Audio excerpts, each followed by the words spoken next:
2 weeks ago, I destroyed the best thing in my life, and I still can't sleep. My name doesn't matter. My story, it might be yours too.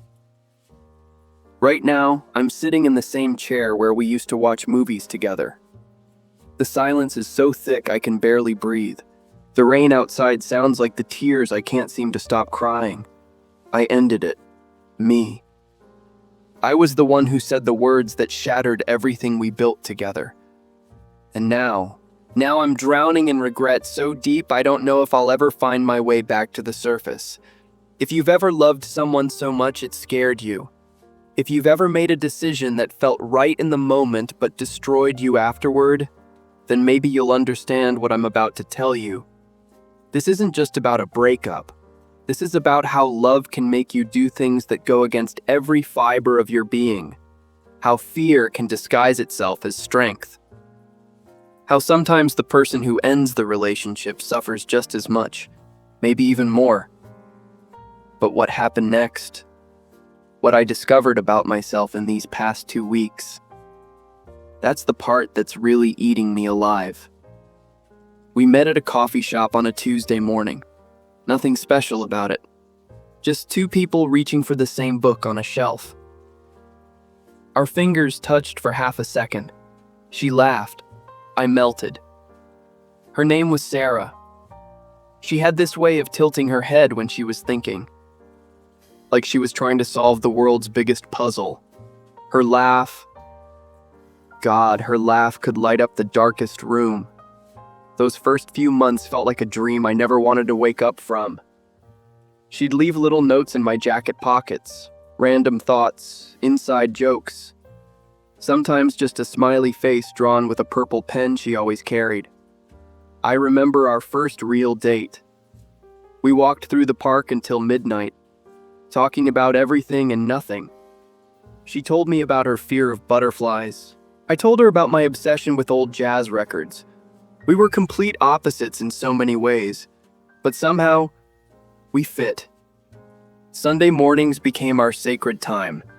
She'd make pancakes that were slightly burned around the edges.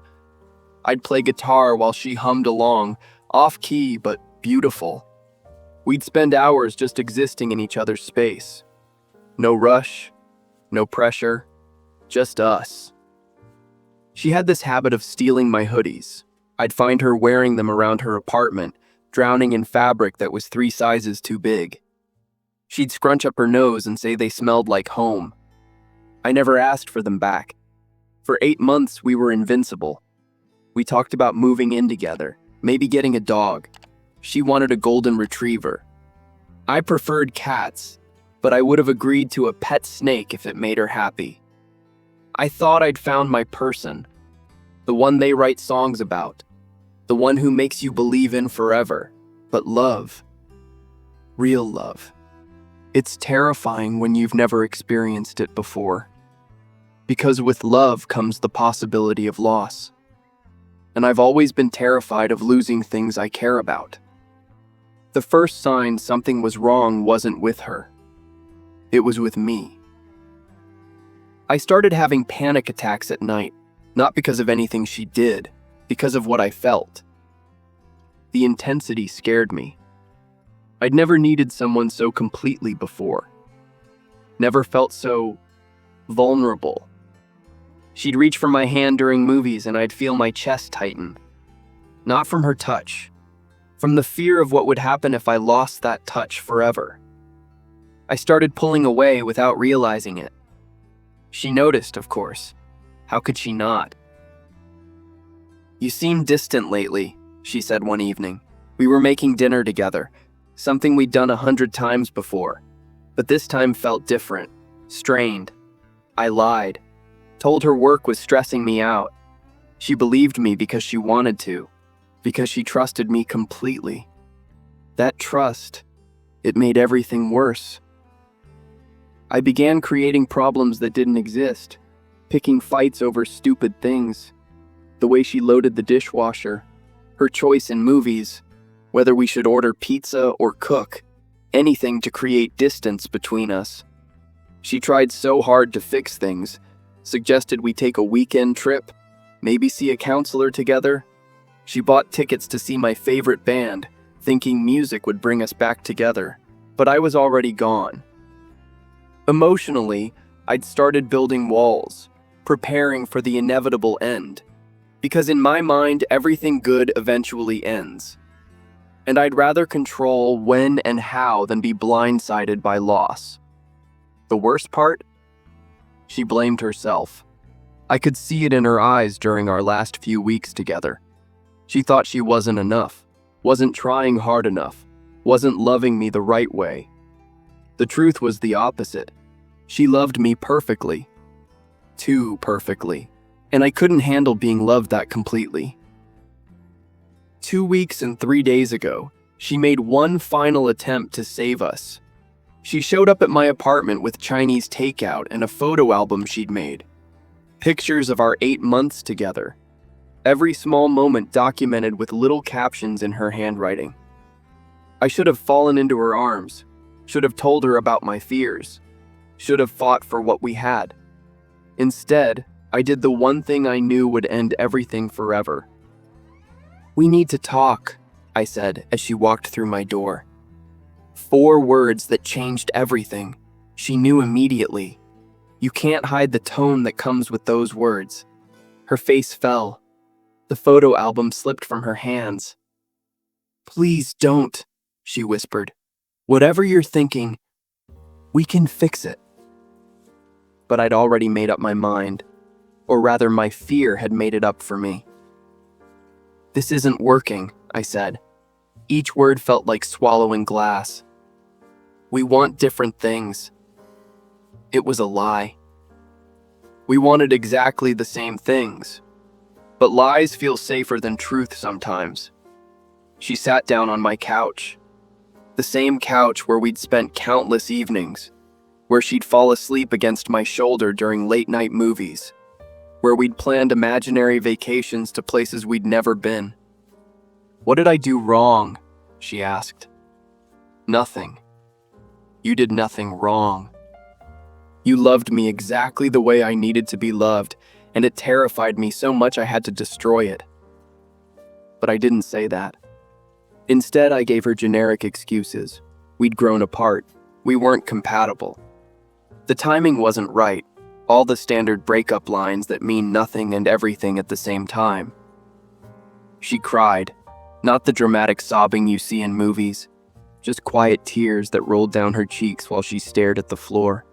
Somehow, that was worse than screaming would have been. "I don't understand," she said.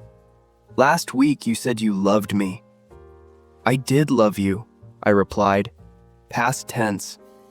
Like love could just evaporate overnight. She picked up the photo album from the floor, opened it to a random page. A picture of us at a farmer's market. She was feeding me a strawberry. We were both laughing at something I can't remember now. "This felt real to me," she said, touching the photo. "All of it felt real." It was real. That was the problem. It was the most real thing I'd ever experienced, and I wasn't brave enough to handle that reality. She left 20 minutes later, didn't slam the door, didn't throw things, just kissed my cheek and whispered, "I hope you find whatever it is you're looking for." I watched from my window as she got into her car. She sat there for 5 minutes before starting the engine, probably hoping I'd run outside and take it all back. I didn't. And then she was gone, taillights disappearing around the corner, taking with her the best 8 months of my life. But what I realized in the days that followed, that's when the real torture began. The first night was the hardest. I kept reaching for my phone to text her goodnight, a habit so ingrained I didn't even think about it. My finger hovered over her name for 10 minutes before I remembered. We don't do that anymore. Her coffee mug was still in my sink, the purple pen she'd left on my nightstand, a hair tie wrapped around my bathroom faucet, evidence of a life we'd been building together, now just painful reminders of what I'd thrown away. I couldn't sleep in my bed, Too many memories embedded in those sheets. The way she'd curl up against me. How she'd steal the blankets but somehow keep me warm anyway. I spent 3 nights on the couch before finally washing everything, trying to erase her scent. Work became impossible. Colleagues would ask about my weekend plans. I used to fill those answers with stories about Sarah, museums we'd visit, restaurants we wanted to try. Now I just mumbled something about staying home. The grocery store was torture. Walking past the strawberry yogurt she loved, the specific brand of tea she'd drink when she couldn't sleep, the cookies she'd buy and pretend were for both of us even though I never ate them. I found myself driving past places we'd been together, the coffee shop where we met, the park where we'd had our first date, her apartment building, where I'd never be welcome again, self-inflicted torture disguised as nostalgia. Friends tried to help, suggested I get back out there, meet new people. They didn't understand that I wasn't mourning the loss of a relationship. I was mourning the loss of the person I could have been with her. She'd made me better, more patient, more open, more willing to take risks. Without her, I felt myself shrinking back into the scared, closed-off person I'd been before we met. The silence in my apartment became deafening. No more off-key humming from the kitchen. No more random laughter from whatever she was reading on her phone. No more questions about my day, asked with genuine interest. I started leaving the TV on just for background noise. But every commercial, every song, every movie seemed designed to remind me of what I'd lost. Sleep became elusive. When I did manage to doze off, I'd dream about her. Not angry dreams. Worse than that, dreams where we were still together. Where I'd wake up reaching for her side of the bed, only to remember the crushing reality. One week in, I almost called her. Had her number dialed, my thumb hovering over the call button. What would I even say? Sorry I destroyed the best thing in both our lives because I was scared. I hung up instead. Because calling would be selfish. I'd made my choice. Now I had to live with it. But by week 2, something even worse began to happen. I started seeing her everywhere. Not literally, but in every couple holding hands on the street, every woman with her hair color, every laugh that sounded remotely like hers. My brain, desperate to fill the void, began creating Sarah-shaped mirages in every corner of my life. That's when the real truth hit me, the one I'd been running from all along. I didn't end our relationship because we weren't compatible. I ended it because we were too compatible. Because she saw through all my defenses. Because she loved the parts of me I'd never shown anyone else. Because with her, I couldn't hide behind the walls I'd spent years building. Love had never felt safe to me before. My parents divorced when I was 12. Messy, ugly, full of screaming matches and broken promises. I swore I'd never put myself in a position to be hurt like that. So when Sarah loved me completely, when she made me feel safe enough to love her back, every alarm in my nervous system went off. Not because she was wrong for me, because she was perfect for me and perfect things don't last. Or so I thought. The tragedy isn't that she left. The tragedy is that she would have stayed. Through my fears, through my panic attacks, through my desperate need to sabotage good things before they could hurt me. She would have stayed, and I could have learned to be brave. Instead, I chose the familiar pain of loneliness over the terrifying joy of being truly known by another person. These 2 weeks have taught me something about heartbreak. It's not just missing someone. It's mourning all the futures you'll never have. All the inside jokes that will never exist. All the ordinary Tuesday nights you'll never share. It's realizing that you didn't just lose a person. You lost the version of yourself that existed in their presence. The version that was funnier, kinder, more willing to take chances. I keep thinking about that photo album she made. All those moments she thought were worth preserving. Proof that what we had mattered, that it was real and beautiful and worth fighting for. But I was too scared to fight. Now I'm learning to live with the weight of my choice. Some mornings I wake up and for just a split second, I forget.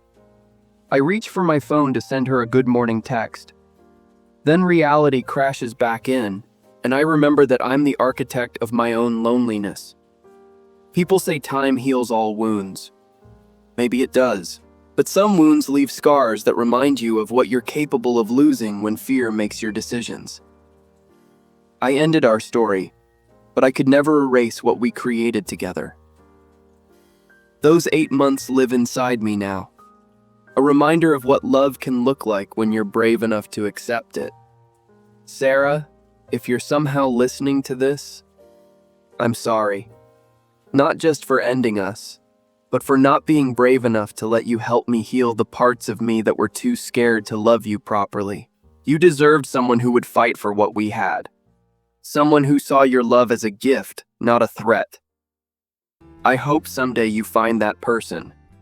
And I hope they're everything I was too afraid to be. As for me, I'm learning to live with ghosts. The ghost of who we were together. The ghost of who I could have been if I'd been braver. 2 weeks feels like forever. But forever feels like the time I'll need to forgive myself for walking away from the one person who saw all of me and chose to stay anyway. Love isn't supposed to be safe. It's supposed to be worth the risk. I forgot that. And now I'm paying the price in sleepless nights and empty rooms and the constant ache of knowing I had everything I ever wanted and let it slip through my scared, trembling fingers. Some stories don't have happy endings. Some love stories end not with a bang, but with a whispered goodbye and the sound of a door closing softly behind the best thing that ever happened to you. This is one of those stories, and I'm the one who wrote the ending.